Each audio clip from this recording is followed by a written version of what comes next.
Bismillahirrahmanirrahim. Assalamualaikum warahmatullahi wabarakatuh.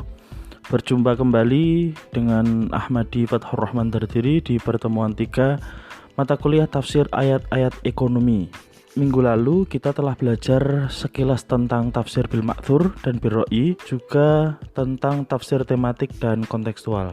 Pada pembahasan kali ini kita akan mengetengahkan tema riba yang dikaji secara kontekstual.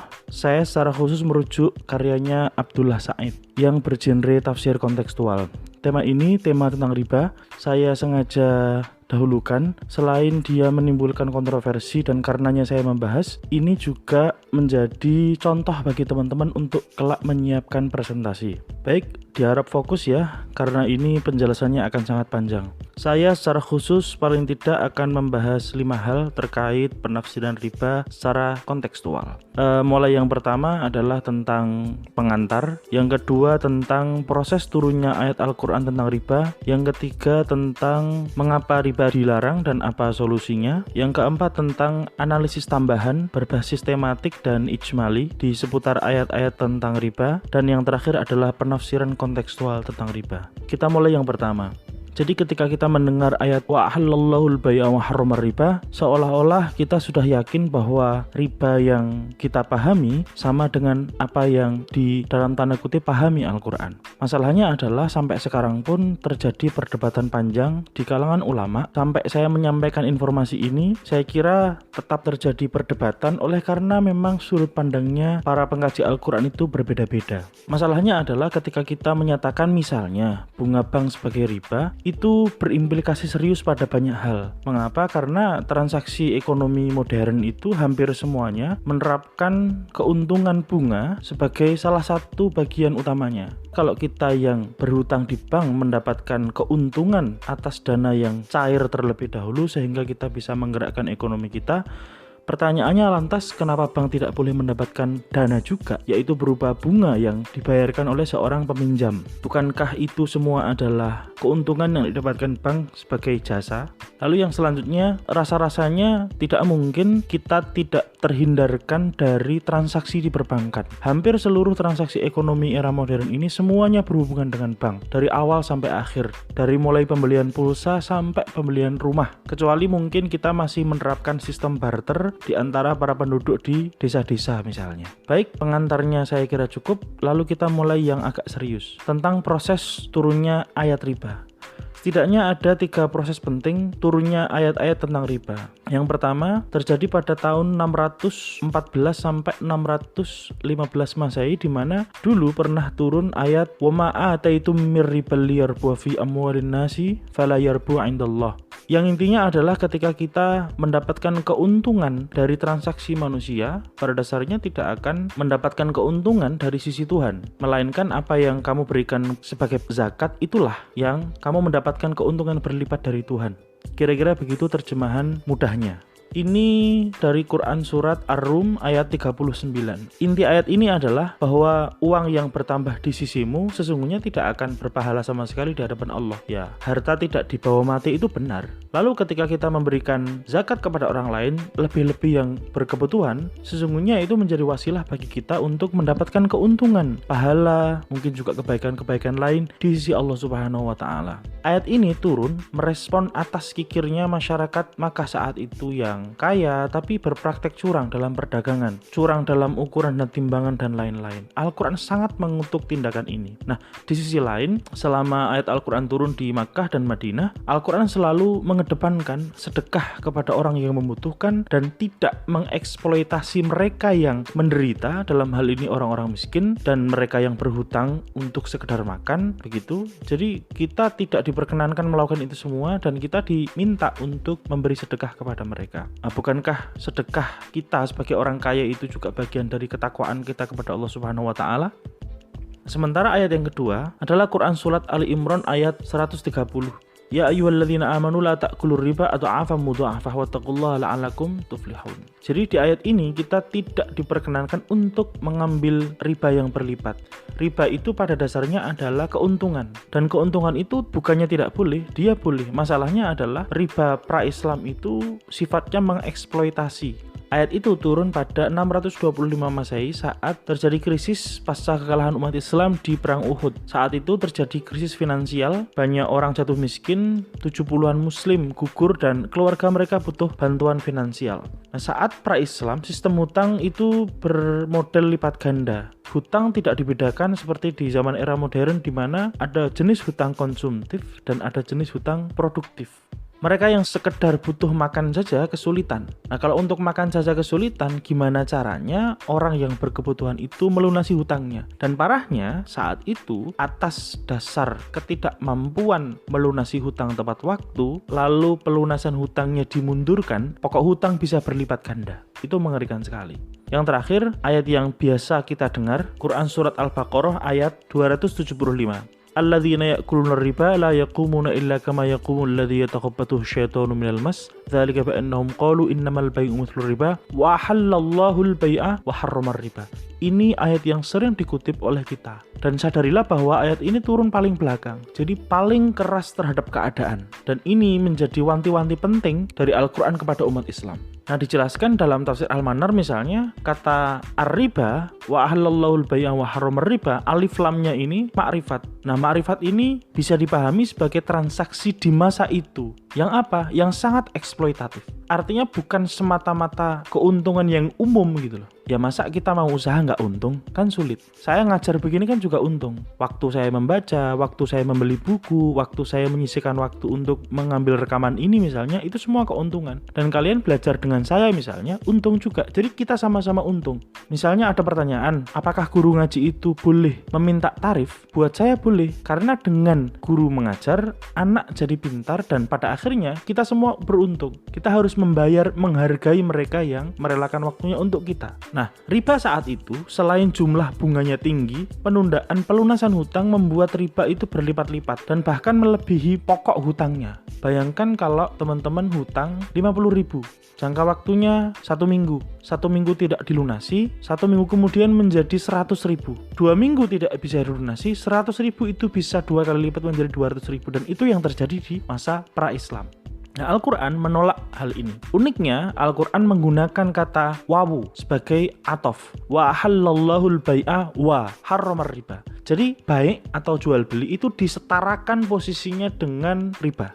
Nah, saya menduga dulu orang yang berhutang itu barangkali diasumsikan sebagai jual beli. Jadi kalau kamu tidak mampu ya kamu membayar lagi kepada saya. Nah, praktek semacam itu yang lumrah di zaman itu ditolak oleh Islam. Dengan segala macam ayat-ayat yang ya misalnya berkenaan dengan sodaqah, memberi qardon hasanan. Qardon hasanan itu hutang yang baik. Jadi kita tidak dibolehkan Al-Quran dan Islam itu untuk menganggap transaksi yang eksploitatif itu sebagai sebuah bentuk jual beli. Jual beli kan jelas kita paham, ada uang, ada barang, atau minimal barter, dan yang sepadan. Nah, riba itu kan tidak sepadan keadaan ekonominya, minimal dari sudut pandang kemampuan. Orang kaya, kalau dengan cara begitu akan selamanya kaya. Orang miskin dengan selamanya begitu mungkin dia akan makin miskin dan bisa jadi bunuh diri. Dan kita nggak lucu menjadi sebab orang lain bunuh diri misalnya. Selanjutnya tentang mengapa riba dilarang. Pada dasarnya Islam itu hadir untuk menyelesaikan persoalan. Dilarangnya riba dan dimintanya kita untuk bersedekah itu jelas untuk membantu yang miskin. Minimal kita menghutangi kalau misalnya ada yang butuh dan berusaha untuk membayarnya. Al-Quran mengistilahkan bantuan yang baik itu atau pinjaman yang baik itu sebagai qardon hasanan. Dan itu disinggung di paling tidak ada 6 ayat Al-Quran. Semua kata qardon hasanan hampir selalu diikuti dengan fayudha'if. Jadi ketika kita meminjami orang lain pinjaman yang baik, gambarannya ya minjami tidak berbunga misalnya, tidak ada tingkat waktu misalnya, dan kebutuhan yang dipinjami adalah pinjaman konsumtif orang yang benar-benar tidak punya. Nah, Allah akan melipat gandakan pahalanya orang yang meminjami itu di sisinya. Selain untuk mendapatkan pahala, ini juga menjadi wasilah takwa kita kepada Allah Subhanahu wa Ta'ala, selain juga solidaritas sosial. Yang paling penting lagi, bersedekah. Bersedekah itu jangan diungkit-ungkit. Itu akan seperti debu di batu dan kamu guyur dengan air sehingga dia akan hilang semua debu-debunya. Tidak ada jejak sedekah di situ. Nah, Al-Quran memperingatkan hal ini. Dan saya menduga solidaritas antar suku saat itu tidak sama dengan solidaritas sosial. Bayangkan di zaman itu solidaritas kesukuan sangat kuat sekali. Tapi pertanyaannya kok kenapa mereka tidak solidar secara sosial? Nah, ada yang unik di sana.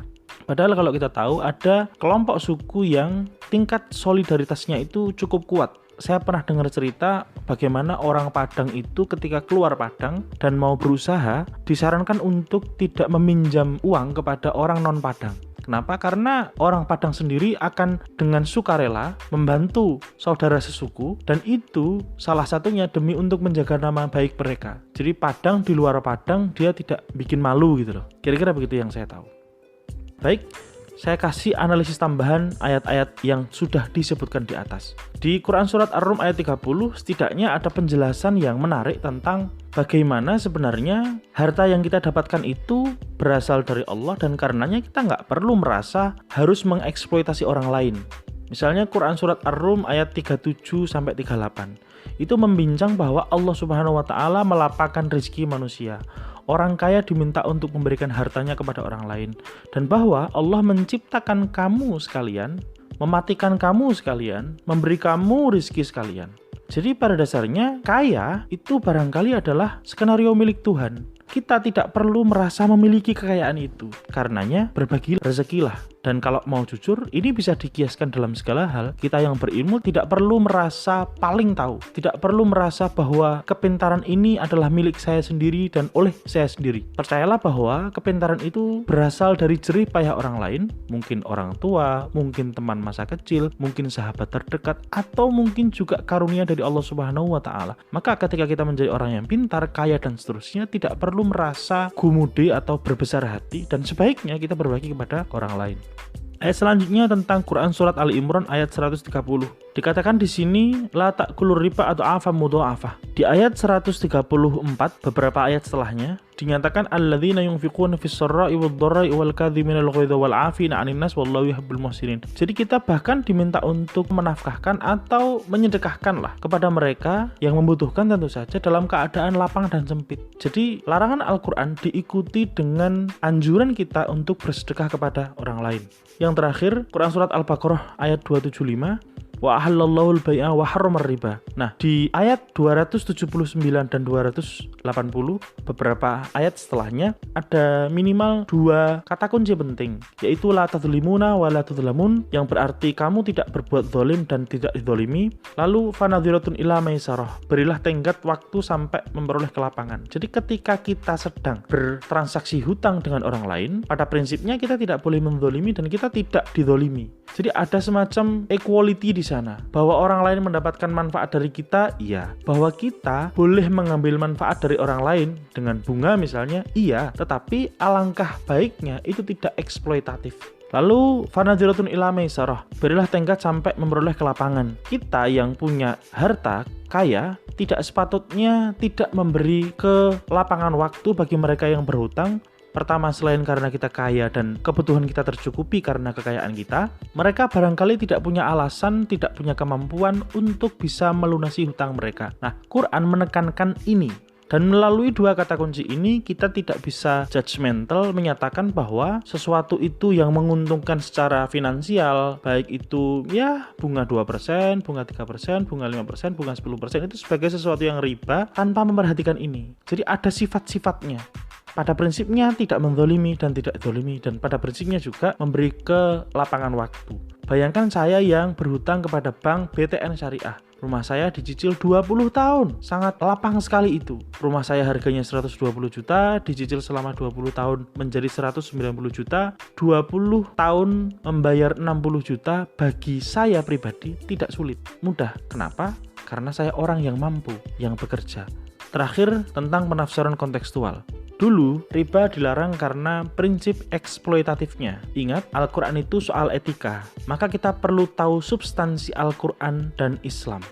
Tolong-menolong, bertakwa, beramal soleh. Tolong-menolong misalnya itu digambarkan dalam hadis wallahu fi aunil abdi ma damal abdu fi auni akhihi. Dan Allah itu akan bersama dalam pertolongan kepada hambanya selama hamba itu menolong saudaranya, sesama muslim, sesama manusia. Takwa, inna akramakum indallahi atqakum. Takwa ini berasal dari kata waqoya, yang salah satu maknanya adalah perisai. Takwa ini usaha kita untuk menghindarkan dari hal-hal buruk, menghindari apa yang diharamkan, melaksanakan apa yang diperintahkan. Di sini terletak nilai etika Islam ketika kita berusaha membantu sesama. Disitulah unsur ketakwaan kita kepada Allah Subhanahu wa Ta'ala. Dan yang terakhir, amal soleh. Wal asri innal insana lafi khusrin illal ladzina amanu wa amilus shalihat. Hampir selalu amal soleh itu dikaitkan dengan iman. Maka kalau mau dipikir kebalikannya, tanda keimanan kita adalah saat kita berbuat amal soleh kepada orang lain. Nah, amal soleh ini seperti apa gambarannya? Soleh itu memberi ruang penyelesaian bagi orang lain. Terakhir, perlu dibedakan antara hutang produktif dan hutang konsumtif. Hutang produktif itu seperti saya tadi yang pinjam dana ke bank untuk membeli rumah bagi mereka yang mampu dan memastikan yang bersangkutan bisa membayarnya. Saya bekerja, saya tidak kesulitan untuk membayar uang puluhan juta itu selama 20 tahun. Sementara hutang konsumtif berlaku bagi mereka yang butuh untuk sekedar makan agar tidak mati kelaparan. Mereka yang berhutang produktif, bunga yang didapatkan bank, bunga yang dibayarkan oleh penghutangnya kepada bank semata-mata jasa. Karena bagaimanapun bank juga punya karyawan, punya orang yang butuh makan, punya administrasi yang dibayarkan, punya urusan-urusan satu dan lain hal yang tidak dipikirkan oleh para penghutangnya. Di sisi lain, penghutang mendapatkan manfaat seluas-luasnya dari dana yang cair terlebih dahulu. Dengan saya punya rumah misalnya, saya bisa memikirkan kehidupan mendatang saya lebih baik. Bayangkan kalau saya tidak punya rumah, mungkin uang akan terbuang sia-sia karena saya menggunakan uang itu sekedar untuk mengontrak rumah. Memiliki akan lebih berarti daripada sekedar mengontrak rumah yang uangnya terbakar begitu saja. Nah, sementara mereka yang berhutang konsumtif perlu mendapatkan pinjaman lunak, lebih-lebih mereka diberi sedekah oleh orang yang kaya. Maka mustahil untuk diperlakukan bunga berlipat ganda kepada mereka sebagaimana bunga yang terjadi pada hutang produktif. Nah, disinilah etika Qur'ani menguji kita semua. Ketika kita meminjamkan uang kepada orang lain, kita perlu tahu bagaimana keadaan orang lain itu yang meminjam uang kepada kita. Demikian, semoga bermanfaat. Akhirul kalam, wassalamualaikum warahmatullahi wabarakatuh.